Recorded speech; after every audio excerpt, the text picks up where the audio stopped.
Hey there, this is LA Calling, and you're watching Brutally Delicious with Bruce Moore.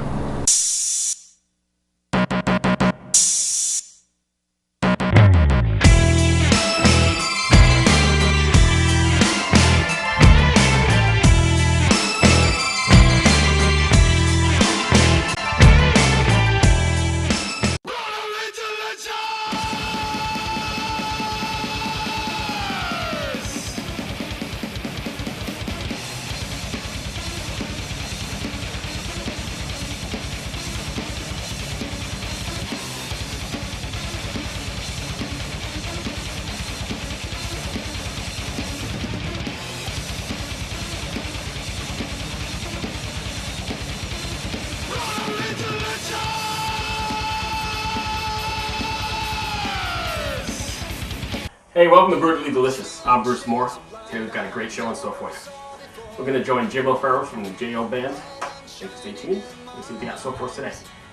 Jim, welcome. Thank you very much, Bruce. Thanks for coming out. I appreciate Thanks, it. man. I know we've been trying to do this for quite a while. Yes, we have. I'm We're starving, waiting to get jumping into this. What do you got in store for us today? Well, today I'm going to do one of the things that my kids used to love a whole lot, and it's Chicken Marsala. I think we were talking about that earlier. That's from up north, and that's a big hit at weddings and proms and that sort of thing. So I've never actually made it, so it's going to be kind of interesting. Well, cool. Well, I'm looking forward to getting started with it. So if you're ready, we can get started, and Sure. I'll probably just grill you as we move along, and we'll Sounds know you a little good. bit, and we'll eat at the end. All right. All right, perfect. Ingredients, need some flour and some sliced mushrooms, some dried basil, cooking oil, the secret ingredient, some Marsala cooking wine. And I feel really dumb even saying this on camera, but I do a bunch of these shows. I didn't know there was such a thing as Marsala wine. That was kind of Just don't drink it by itself. It's like bad. it's kind of got a sherry taste to it from what I smelled, but I don't know anything about it, so it's kind I of suppose. I haven't been desperate enough to drink cooking wine since I was in high school. right. So it's Sneaking a little out of bit the different. cabinet. That's right. Nowadays it's a little different. And of course some chicken breast, skinless, boneless chicken breast. Perfect. And the first thing I want to do is get these things split slightly. All right, cool. So while you're cutting, if you don't mind, I don't want to take your concentration off. Not at all. You guys are a new record, or your new EP, The Chance, has been completed. Now that it's done, how do you feel about it? And are you satisfied with the outcome? Man, I am excited to get this thing out. We finished all the recording on it, everything. The last thing to do was the harmony and backup vocal. We finished that last Tuesday evening. Oh, so it's just complete. Just complete. We're in the mixing stage Right. now. And Rich Stein, our producer, is working on the initial mix on on 3 new songs that are going to be on it. And waiting for my cell phone to ring any time so I can hear the very first initial mix on one of the songs. Right. So I'm very excited for that. What's your writing process like? You guys all write together, or is it more the efforts of one particular member of the band? It's a group effort. I initially get everything going on an acoustic guitar, and I do basically a rhythm, a melody. I set up a basic song. I'm essentially a folk guitar kind of guy, folk rock guy. Right. And I played solo, just me and an acoustic guitar for most of my life. And the band sort of developed after I got back from Iraq, and we put the band together. And my songwriting process is still the same. I'll still sit with an acoustic guitar, write a song, and then what I do now with the band, I bring it into practice, throw it out there, say, hey, listen to this, guys. Right. And throw it out, and they use their imagination and see, well, what can we do, what can we do, and by the time I do the second run through with it, JC's already picking out some lead, the bass is already going, the drums are picking it up, and if the guys give me a thumbs up, then we proceed and we move on with it. And if not, then it's just me playing, and it's all quiet in the room. Right, then you know that's gonna be hard. Do you write with when you write? Are you writing with the live setting in mind, or the stage, or are you writing the song just for the song's sake? Combination of the two. And songwriting, the whole process, the artistic process for me is something that's always developing. And having written God knows how many songs for myself over the years, right. And having a band now I consider things such as this is where a good lead guitar part will go, this is where some good bass noodles will kick in, and maybe some drum flourishes or some cymbal work. So I'm considering that when I put a song together initially, and so I'm thinking about different things we can do in the studio to make a record, to make a recording of it, and also how we can portray this when we get out on stage and do it live. But you know, again, you know, I put together a little acoustic guitar kind of song, and these guys they strap rocket engines to it and just turn it into a rock and roll song. So when you guys are doing that, I mean, do you bring it to them like in a rehearsal space and you guys are all together, or do you pass it along and let them work it out? Yeah, I don't even dump it out to them until I've beat it to death for about 2 weeks. So then you get together in a room and go from there? Yeah. So it's not like some of these bands, they do like the electronic thing, you work on it and then send it to you. No, we're hands-on, that's sharing the space all together. Right, so the traditional sort of way when you think about writing a song. Yeah, I'm a traditional kind of guy. Right. And let's see. So we're just going to split those suckers in half? Yeah, man, my Ginsu skills are... I mean, I have to sharp this mic area there probably, but... Let's see. This is working. This is working fine. Just a little time. Crunch that down. Got one to go. Do you have any tracks on the new record that are personal favorites or good story behind? Oh my goodness, yeah. The title track for the new well, that one's going to be called Chance. And the title track, of course, is Chance. And we've already finished that one completely. And we've released it. It's on Bandcamp and on iTunes and everything already. And it's sort of a teaser for the rest of the album. Right. We have two of our previous singles, Messenger and Feel, that are both charted songs that made it up to Gulf Middle Radio charts that are going to be on this. But three brand new songs that we played out live a couple of times. Right. But it was before we got them in the studio. Okay. And like anything else, when we get in the studio and we're there with Rich, with our producer, you know, we adjust, we adapt, we add a little bit. So it's what we're putting on the album for these three songs are no one's heard it yet. And I know I'm interrupting you cutting, but since you mentioned it was on my list of questions here. Feel hit number 27 on the AC charts, that correct? Yes, it That's did. quite an accomplishment. It's there right now. This week it's number 27. What's it like sitting back and seeing that, open up a Billboard and seeing that? I'm wondering where the change starts coming, you know? Right. I'm like, man, it's really cool. We've had, it's been on the charts for 14 weeks now. And so it carried over from 2012 into 2013. Initially, I want to say it showed up on the charts on October the 10th. I think was the very first day that it showed up on the top 40. And it's been holding ever since. But still, I mean, thinking back to when like you were recording and you dumped it out to Jason and all those guys, I mean, to think that it's now at number 27, that's got to be an incredible feeling. Oh, it sure is. It sure is. Especially when I look at the chart and I see like the other artists, the national artists that are sharing the same chart as we are. Right. You know, and so it's really cool to see that. And I know somewhere, hopefully their manager will look at the chart saying, "This is J.O.B. band. Maybe I should give these guys a call." And even though you're talking about when you're going to see the change, I guess the big payoff still is, hey, you're number 27 on the charts, and that's quite an accomplishment, right? Oh, absolutely, absolutely. It's you know, it's one of the things I tried to impart to my kids was when they were younger was just keep doing the very best you can at whatever you're doing, and the rewards will come to find you. So it's not that me or the band are chasing rewards. We're just trying to crank out the best songs and sometimes see what comes back. Sometimes rewards are in different places than you would have originally thought. I mean, oh, absolutely, absolutely. Oh, the satisfaction is great. Absolutely. And, you know, it's just the artistic process is what it's all about for me. Right. Without sounding like some no, I on a mushroom kind of guy. It's you know, the whole from start to finish, all the way until the finished product on it with the headphones on. From the first one piece of paper and doing all that with the guitar, and that's what it's all about. Right. It's terrific. I love it. It's very fulfilling. I enjoy it.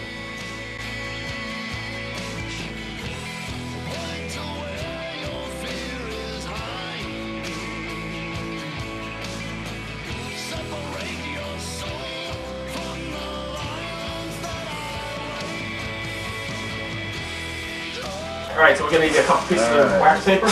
One for the bottom.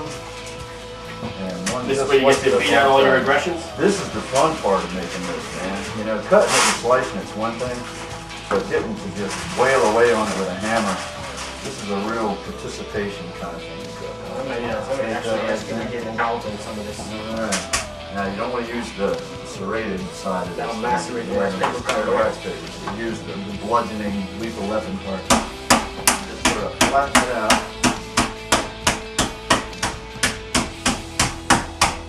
That slides out pretty quickly. Oh yeah. I think you're gonna have to really pound it up. Now, I tell you, when the chicken is frozen, if it's half frozen, it almost disintegrates. It just turns up. It's a mush? Yeah, just mush it all up. So you gotta be careful of that. All right, cool. So what kind of, we've got a couple shows coming up, but what kind of touring plans do you have, or show plans do you have coming up? Well, our next show is, let's see, we're playing this Saturday at out in Short Pump at Poorhouse. and that's going to be on the 26th, Saturday 26th. And February we're not playing out anywhere. I don't have anything scheduled for us because we're working all production on the new album. So we're going to be working primarily on the mixing and so forth and concentrating on that. We also have a whole bunch of brand new songs. See, one of the things about our band is we are strictly original. We do no covers at all. Everything we play is stuff that we wrote and we perform live and we recorded.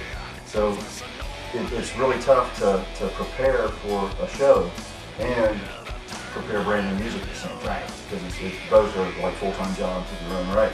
So February we've got a whole funnel full of brand new stuff. This is a full-time job for you, right? Oh yeah, this is all this is not the cooking part. No, right. As you'll find out here in just a minute, it's definitely not my full-time job. But yeah, the band is. This is all I do. And so so February is going to be just basically pulling some of the new compositions out of the funnel, airing them out, and refining some stuff and getting ready for the stage. Right. Okay. And so that's sort of how we split our practices. We do the first half of the band practice, getting ready for the next show. And the second half of the band practice saying, okay, here's brand new, let's work on some parts. And working on refining something. We play once a month in the city. And doing that, I think it creates sort of, it makes every show an event for our loyal fan base, for all of our shows. And it doesn't oversaturate us out into. And you get a chance to try out some of the stuff before you record it? Oh, absolutely. See what it sounds like? I always do. And even at my level, just me as a guitar player, I like to go out and do open mic stuff, brand new songs. I'll go out to Pose. Jim Dobb has a great open mic at Pose on Tuesday. And just see how it goes over? Sure. I get up there on stage and I play it out and see what kind of response I get for it. Now, does that really affect, I mean, do you take that home and say, well, you know, it fell flat, I'm going to change it, or? So, yeah, I do. I don't necessarily throw away a song after I do an open mic based on the reception from the crowd, because by the time I take it to the open mic, I've done a lot of work on it already. So it gives me an idea of what I need to refine and change and move and things like that. And it's fun. I've been trying to get him to open mic in a while. I was in Dobbin Paul. I do. I've been trying to get out there for a couple of weeks now. Really? But yeah, but we do.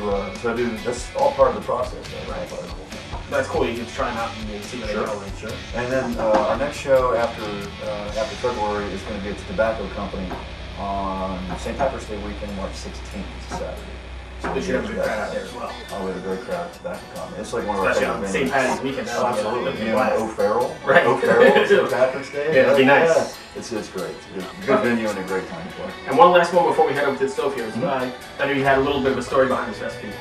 Oh, yeah. It's well, it's a single dad. Divorced father. My kids moved in with me when they were little and stayed with me all the way up until I deployed to Iraq in '05. And so, you know, Domino's Pizza and Hamburger Helper gets pretty old pretty quick. Very quick. So I had to learn how to cook stuff, you know. And with 3 little boys, you know, they all have their own little, this one doesn't like this one does like that. You know what I'm talking about. And so I was trying to make veal scallopini because I really liked it. And for whatever reason, I couldn't get the veal, but I had chicken, so I used chicken. I didn't have any scallopini, but I had one thing led to another, and I ended up making Chicken Marsala instead of veal scallopini. Without even really knowing. Without knowing, having a clue what I was doing. And it worked out great, and the kids liked it, so this became one of my staples. Well, perfect. I'm glad we get 2 out of it. I know my little one's over there waiting to try it because they never had it either. So. Well, cool. It's a New York dish from what I hear. It is. So the next step, we're going to take it over to the stove. Is that where we're headed? I'm going to mix this up in the bag. We're going to mix this up here. Yeah, so let me do some ingredients with some fine powders and secret potions. All right. So what are we adding here? I'm going to add some flour. Yeah, secret. Uh-huh. That part's not so secret. Let's see. And some salt and pepper. That's a nifty little yeah. Oh, you just squeeze this. Squeeze that, flip it over, and squeeze it again. Is there a training manual with this thing? Yeah, I mean, we put a little bit of time. It actually comes apart and does the whole thing. So. Oh, wow. How about that? All right. See, this is secret. This is a pretty secret kind of thing. I just a cool little device that looks great on camera. Special weapon. All right. A little bit of pepper. Oh, man. Look at that. That looks dangerous, man. You never have enough pepper. All right. We're good. And of course, this is the secret ingredient. Basil and everything. Basil is wonderful. Don't mess with me. I got a salt, pepper. So I don't know if we're guessing. What is that? About a tablespoon or something?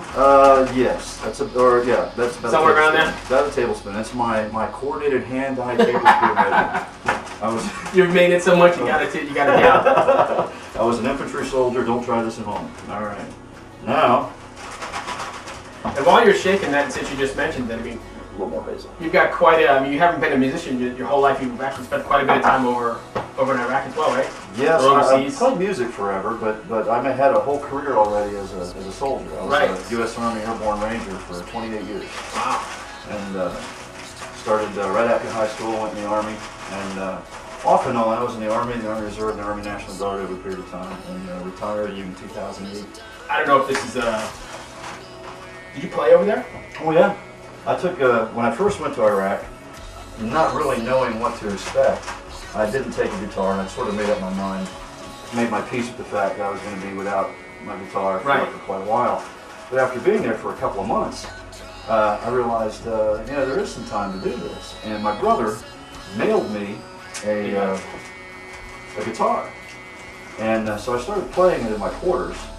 And a couple of my soldiers came by and asked, can you show us how to play? And I said, well, sure. Next thing you know, they're online, they're buying guitars. Really?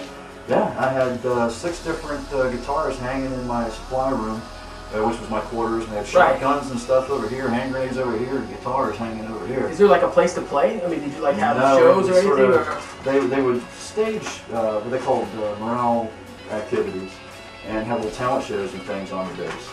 And so I would occasionally get up there and play something. Right. As different artists would come through doing tours, I was asked to open for a couple. So that's like on the USO sort of thing? Right, that same kind of thing. So I opened for a couple artists doing that.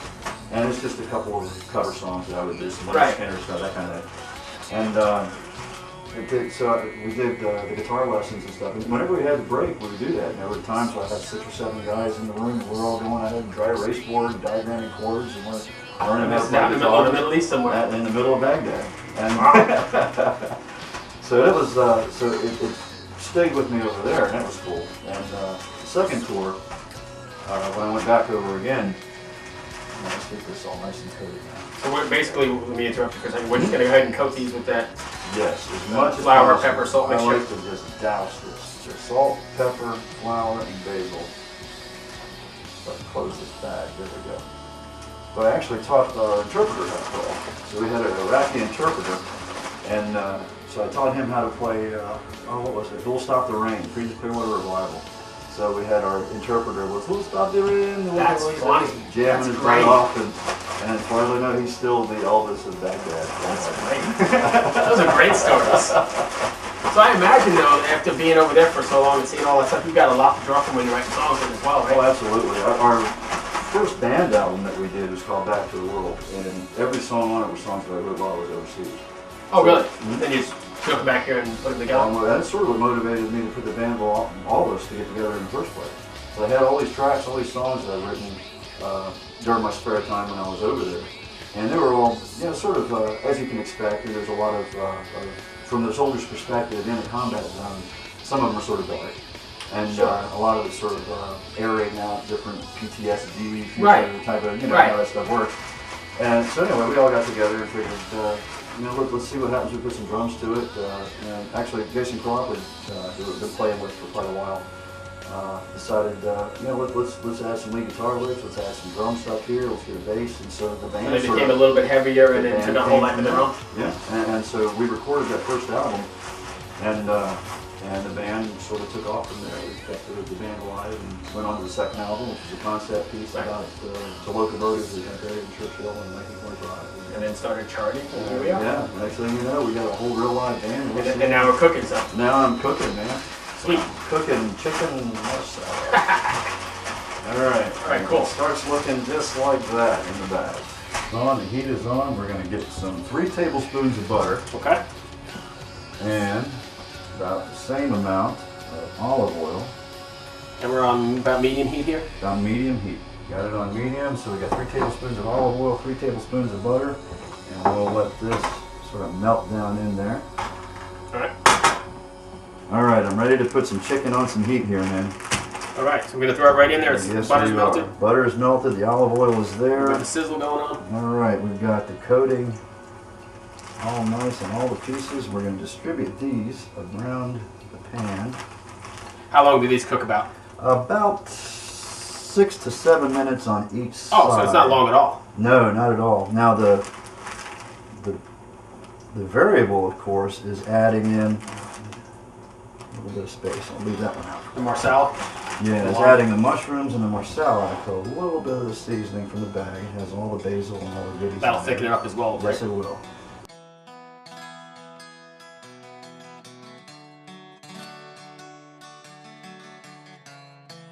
So we're about 6 minutes in, we're going to flip it. About 6 or so, we're going to give it a flip. You got a nice little golden brown thing going on there? Yes, and just a bit. We're going to try and do it all at the same time and capture some of the juices up underneath. We're going to flip, and there's one last big piece. Now this is the point where we're going to dump some mushrooms. So we've got I had a can, but it's probably going to work out to be about a cup. Yeah, this is going to be just And they can be fine. sliced, diced, whatever they are. Ideally, yes, sliced or pieces. The sliced, of course, just sort of has a more uniform look to it. Right. It's just appearances because it's all pretty looking. But the flavor is the same whether it's sliced or pieces and stems. Now it's time for the Marsala. After it's been about 4 minutes or so after the flip and after the mushrooms, now it's time to add the Marsala cooking wine. And that's Marsala cooking And wine about how we made much? a huge mess. A half a cup, 4 ounces. And you're not cooking unless you make a mess, so that's good. I We're made good a with that. nice little splash over here, and now it's time for the lid, and we'll let it sit there for about 3 minutes or so with the wine. Then I'll flip it again. So Okay. I got about 3 minutes to go. Quite a bit. That's smelling Is it great. smelling great? That's pretty crazy. Yeah, man. All right, those at home viewing this need to use your imagination. Actually, let's do this. Smell that for you. Ah, yes.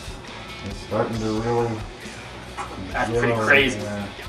And now I'm having flashbacks of cousin Vinny's wedding up there, up in New York or something. All right. Wow.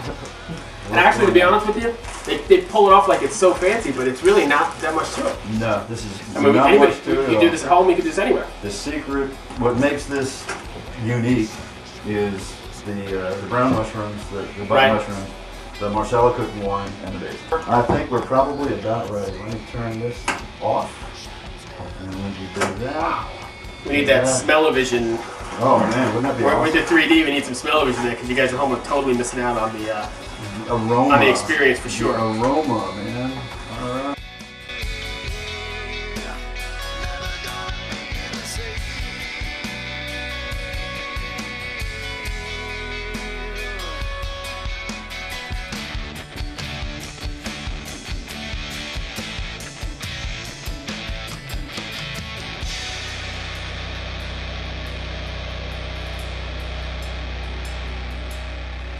Deep behind a restless mind, I pay the price. Nothing's free. The path ahead with All right, so here we are. My favorite part. One of the reasons I do this show. It's all the Ah, eating, tell and I me, get man. somebody else to come in and cook for me. That's even better. That's awesome. So if you're ready, we'll give it a shot. All right, make sure you get some of that mushroom Oh, stuff in that mushrooms, plate. All right. Wow. Oh man, I'm taking this home with me. I don't know if it's gonna be here. We got a whole crew waiting for something. That's fabulous. Awesome. Jim, thank you for coming on. I appreciate Certainly, it. Bruce. Thank you, man. Thank you very much. Good luck with the tour. Good luck with the record. Good luck with everything. Thank Thanks you for very joining much. us. I enjoy cooking for you. All right. So before we head out, you wanted to tell us a little bit about the disc, right? Here's the new cover. This is the new one. It's called Chance, and the single is already available, and it's on our Bandcamp and iTunes. You can get it directly from our website. Okay. Website is thejoband.com. T-H-E-G-O. No, I can't even spell it. T-H-E-J-O-B-A-N-D. Okay. J.O. Band. And people can find you on Facebook as well. On and- Facebook, yeah, please do find us on Facebook because we all know how important it is to be found on Facebook. Yeah, Yes, it's like I don't even know what life was like without I Facebook. can't imagine. The third world doesn't know what it's Not a like. clue. But this is the album art for the new album. It's going to be released on March 16th at our show at Tobacco Hunt. Okay. So, And those of you who are watching from wherever around the world, they can pick it up. Yep, we'll From have hard your copy, website or actual from your Facebook or CDs, something. and it'll be digital downloads. And everything. Okay. Perfect. Excellent. Once again, thank you, Jim. I appreciate it.